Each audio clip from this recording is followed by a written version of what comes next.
भाजपाची भूमिका वेगळ्या विदर्भाची काँग्रेस अजेंड्यामध्ये नसलेले मुद्दे समोर आणतंय मंत्री चंद्रशेखर बावनकुळे यांचं वक्तव्य। काँग्रेसची घालमेल थांबेना आदित्य ठाकरेंच्या नकार घंटेनंतरही वडेट्टीवार आग्रही म्हणाले, विरोधी पक्षनेतेपदी ठाकरे असल्यास हरकत नाही। आदित्य ठाकरे यांच्या खुलाशानंतर सामंतांचा ठाकरे गटाला चिमटा, आयत्या वेळेस उद्धव ठाकरे भलत्यालाच नेमतील मंत्री सामंत यांचं वक्तव्य।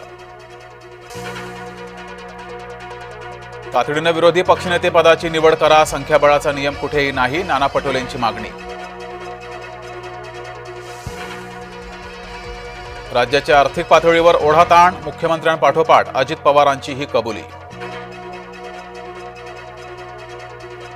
आचारसंहितेमुळे कालावधी वाढवण्यावर मर्यादा, मुख्यमंत्र्यांचं वक्तव्य। राज्य विधिमंडळ अधिवेशनाचा कालावधी वाढवण्याची विरोधकांची मागणी।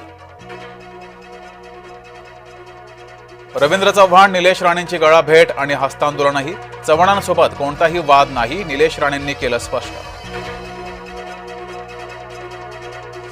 मनोज जरांगेंचे पुन्हा तेच, मारण्यासाठी 2.5 कोटींची सुपारी दिली, जरांगेंचा धनंजय मुंडेंवर गंभीर आरोप। जरांगेंच्या पालुपदामुळे धनंजय मुंडे संतापले। एमपीएससी परीक्षा पुन्हा पुढे ढकलली, नगरपंचायत आणि नगर परिषदेच्या मतमोजणी दिवशीच होणार होती ब गटाची परीक्षा। नेहरूंची काँग्रेस मुस्लिम लीग पुढे झुकली, वंदे मातरम बाबत पंतप्रधान नरेंद्र मोदींचा संसदेत हल्लाबोल।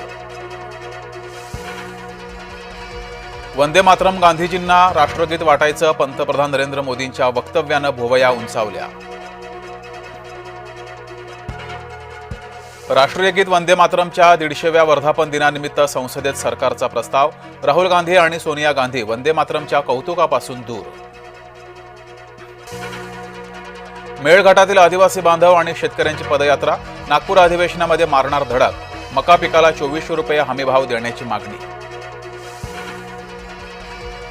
अभिनेते सयाजी शिंदेंनी घेतली राज ठाकरेंची भेट, नाशिकच्या तपोवनातील वृक्षतोड प्रकरणावर चर्चा। बांगलादेशमध्ये कांदा निर्यातीला परवानगी, येवला लासलगाव बाजार समितीमध्ये कांद्याला सरासरी 900 ते 1000 रुपये प्रति क्विंटल भाव। धुळ्यातील एसआरपीएफ कॅम्प परिसरात बिबट्याचा मुक्त संचार, बिबट्याच्या दर्शनानं ग्रामस्थांमध्ये भीतीचं वातावरण। पालघरमध्ये कायद्याचा रक्षक झाला भक्षक, पोलीस ठाण्यात आलेल्या महिलेवर लैंगिक अत्याचार, पीडित महिलेचा हवालदार शरद भोगाडेवर आरोप। नाशिक जिल्ह्यात नेमकं चाललंय काय? बालकांवरील अत्याचाराच्या घटनेत सातत्यानं वाढ, मनमाडमध्ये 7 वर्षीय मुलावर लैंगिक अत्याचार, सटाण्यात 9 वर्षीय चिमुकलीवर अत्याचार। मंत्री संजय शिरसाडांची नागपुरातील वसतिगृहावर धाड, वसतिगृहात विद्यार्थ्यांना मिळणाऱ्या सुविधांची केली पाहणी। कोल्हापुरातील कृषी प्रदर्शनामध्ये फ्री स्टाईल हाणामारी, किरकोळ वादाचं हाणामारीत रूपांतर, हाणामारीचा व्हिडिओ समाज माध्यमांवर व्हायरल। बेळगावात महाराष्ट्र एकीकरण समितीचा महामेळावा, बेळगावात नेत्यांना प्रवेशबंदी विरोधात कोल्हापुरात तीव्र आंदोलन। सोमवारीही इंडिगोकडून घोळ सुरूच, देशभरात 400हून अधिक फ्लाईट्स रद्द। इंडिगोच्या वादापासून सर्वोच्च न्यायालय दूर, लोक होरपळत असताना न्यायालयानं ढकलला चेंडू मोदी सरकारच्या दारात। बार्शी कृषी उत्पन्न बाजार समिती निवडणुकीमध्ये राऊत गटाचा विजय, 18 पैकी 18 जागांवर राऊत गटाचं वर्चस्व। पालघरच्या ग्रामीण रुग्णालयामध्ये रुग्णांच्या जीवाशी खेळ, रुग्णांचा खाटांवर देखील झुरळांचा वावर, झुरळांच्या प्रादुर्भावामुळे रुग्ण त्रस्त।